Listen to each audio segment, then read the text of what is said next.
বিসমিল্লাহির রহমানির রহিম। শুরু করছি সপ্তম শ্রেণীর গণিত অনুশীলনী 6.2 বিয়োগফল নির্ণয় করো। 18 নম্বর অঙ্ক a/8x - b/4y। আমরা প্রথমে কি করব? লসাগু করব। লসাগু কি আছে? 8 এবং আগে প্রথম 4 এর লসাগু করো। 2 4 দুগুণে 8, 2 দুগুণে 4, 2 2 দুগুণে 4, 2 একে 2। তাহলে লসাগু কত হইতেছে? লসাগু হইতেছে 2 দুগুণে 4, 4 দুগুণে 8, 8 একে 8। লসাগু হইতেছে 8।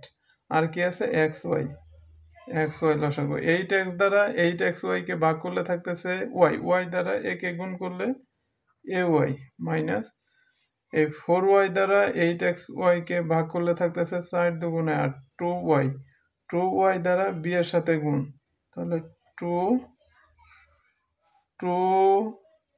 8xy কে ভাগ যাবে 4y দ্বারা, তাহলে y বাদ 4 দুগুণে 8, 2x দ্বারা b কে 2bx, এটাই আনসার।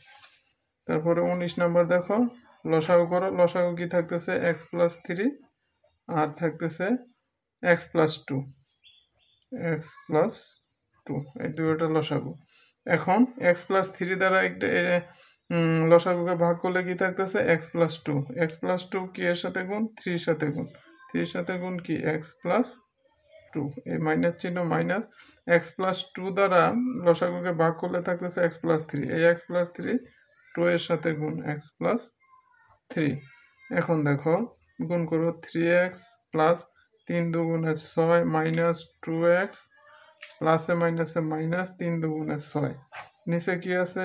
x + 2 into x + 3। আগে ছোটটা লিখবা, পরে লিখবা বড়টা।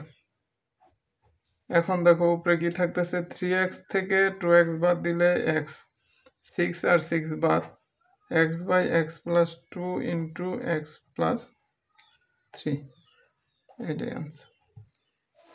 এরকম আরও অঙ্ক পেতে চাইলে আমার চ্যানেলটি সাবস্ক্রাইব করে রাখবে এবং ফেসবুক পেজটি ফলো করে রাখবে। ধন্যবাদ।